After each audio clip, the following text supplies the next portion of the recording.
Hello, Jennifer Moffitt. I'm Hello. Cynthia Miller, and I'm so happy to meet you and interview you for our McLean Art Fest.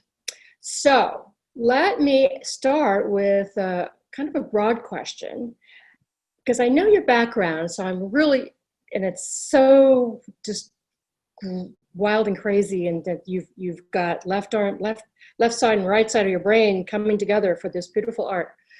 Looking back over time, describe of your few of your most formative learning experiences, how they've brought you to where you are today as an artist. Well, I grew up in a very artistic community in Clarksburg, Maryland. My mother was a piano and voice teacher, and I was surrounded by this little enclave of artists. We had a woman who did woodcutting and watercolors and acrylics, and I just feel as though my community was very artistic. And from elementary school on, I was drawing. I experimented with uh, all kinds in high school. All of my elective classes were art.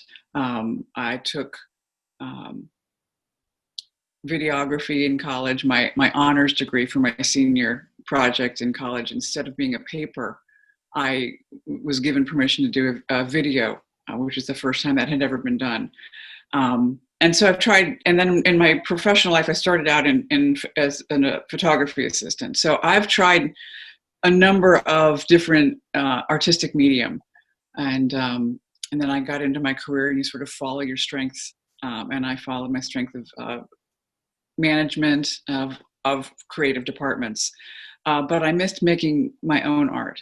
So I was on vacation in 2009 with my husband's family, and there was a bead shop nearby. And I'd heard so much about beading, it just seemed to be the latest craze, and I was like, how hard could that be?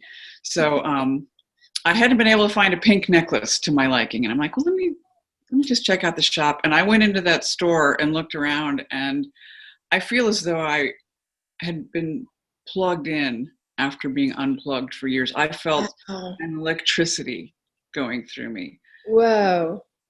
And it just woke me up to the fact that I needed to explore my own creativity, rather than shuffling everyone else's around. And so I started doing that in the background, taking classes and creating things. And I did beading for several years until I got, my husband gave me a glass fusing class for Christmas one year. And I took it, and That was I was it. hooked. I was just Wow. hooked. So when you're doing your work, are there themes, or the excitement comes from the color, or where does that where are the driving forces for your beautiful beautiful necklaces and earrings and things? Well, it's a curiosity of what happens when I try this. And the other part really is from the materials. I work with materials in almost every single piece that have metallic coatings on them. What I'm wearing right now has two different metallic coatings. It's dichroic and iridescent. And sometimes I'll work with double dichro, or, combinations of different things to get different results, and just to see what happens when I do this. But Dichro is just, it's so cool. And I think it has a really bad rap from the 1970s, where, it just was done a lot and overdone. But I don't remember seeing anything like this from Dichro of the 70s, or even Dichro of today. So elegant. And I'm saying that from my heart. I wouldn't, it really does look elegant, and worthy of a statement piece. And do you think of different statement pieces to sort of motivate you to combine your colors, or how does that work?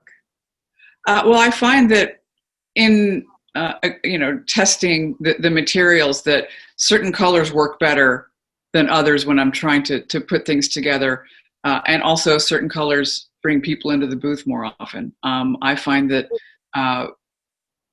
blue is my favorite color, and blue is what attracts people to the booth faster than any other color. Isn't that Uh, interesting? mhm. Yes, and so, you know, something like that brings people in. But also sometimes my signs, people will come in and go, I want that one, you know. Um, so, uh, but there are certain times when blue doesn't give me the right result with the combination, you know, with the pattern that I might use with it. So I do sometimes follow, you know, form and function do have to work together sometimes. And then there are times when I make mistakes that turn out brilliantly. Isn't that wonderful? It sure is. I've had a couple of mistakes that are like, oh my God, I love that, because, you know, goodness knows you have plenty of mistakes that are like, I'm never showing this to anyone ever. This didn't happen. You know, we are in the realm of process. So when you come into your studio on a daily basis or whatever your discipline is, what are you thinking? Are you saying this is earring day, this is pendant day, or is it more of the materials? Tell us something about how your day goes in your studio, or how you separate your different pieces. Yes, I do generally go in with at least one piece in mind, whether it's a pendant or, you know, I don't make sets a lot, but sometimes I do. And I'll have definitely one goal in mind when I'm putting things together. But as I'm getting the materials out and doing my cutting and layering, it generally will take me, I'm like, oh, look, I found this. I've been wanting to do something with this. So I'll start with the one piece that I want to make, and I'll be working on the cutting that I need to do to get it into the kiln. And then I usually, like, you know, did you see the movie Up with that dog Doug? It's like, look, squirrel. You know, it's you know, you get excited by something, and I go with the moment of it.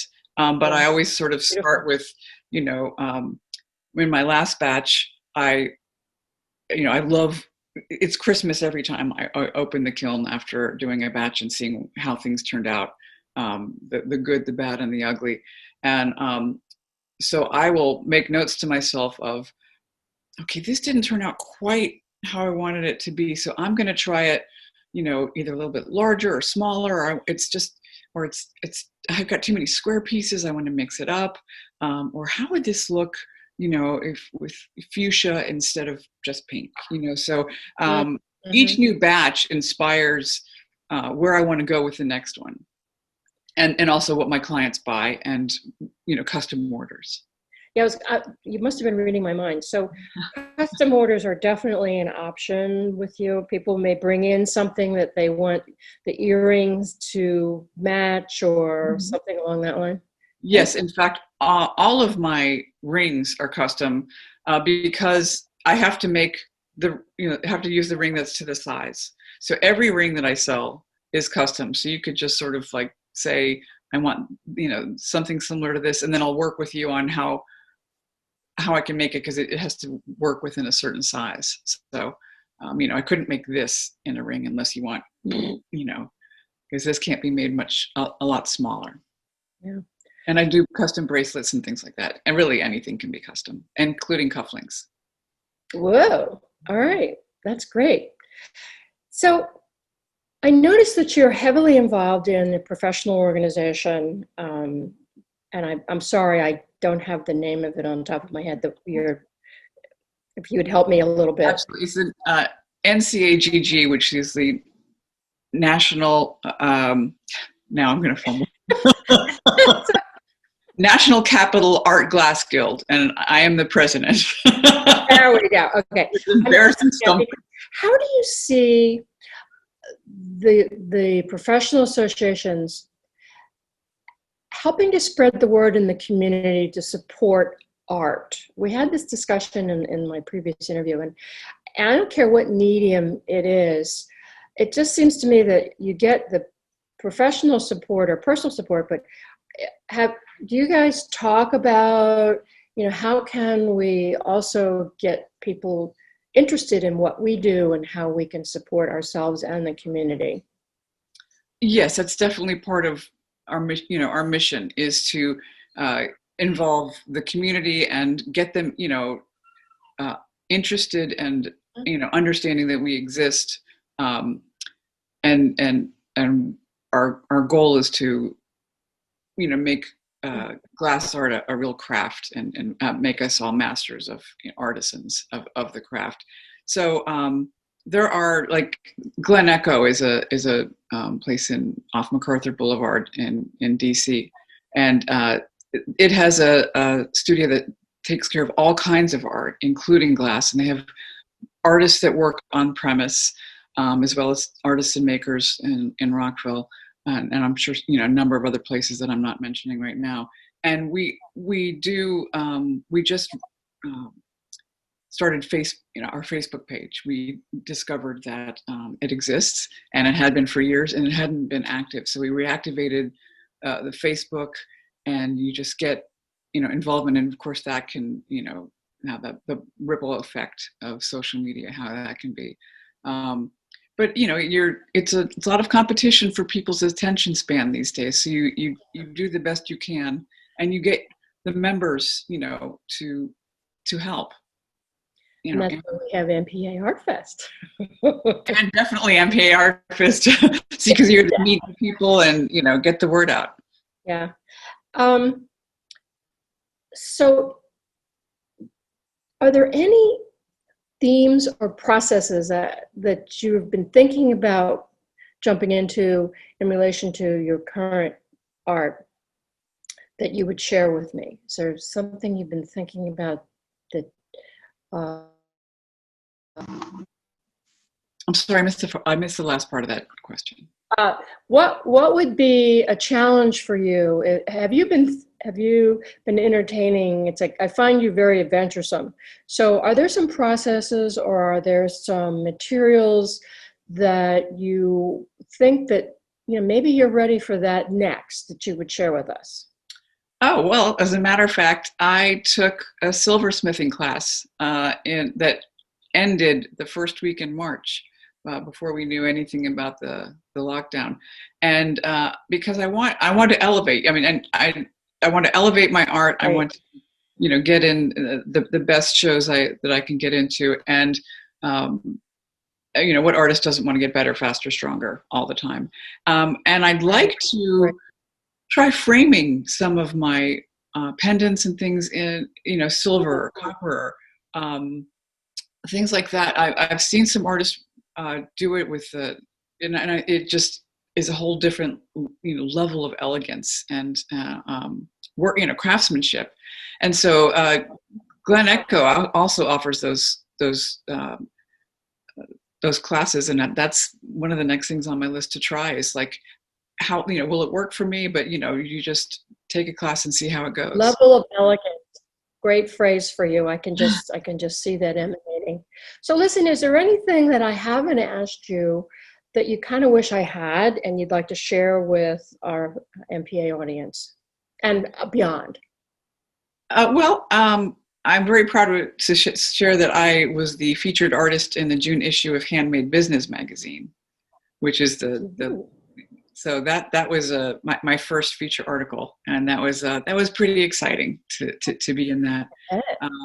Also with COVID, I don't think I felt the normal anxiety that many other people did, because I'm very blessed to have the means that we could live within, and we can feed ourselves.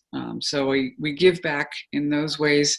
But the healthcare workers, I just felt staying home, I know is helpful to them, but I had to give back. So I have a childhood friend who's a NICU nurse, and I donated earrings to the nursing staff to just as a thank you for being there and doing something. And it just made me feel like, more than just saying thank you, I let them wear sparkly, pretty things, thank you. And then they took a picture, with the nurses that chose which of the earrings I donated, and they were thrilled, and I think we were thrilled.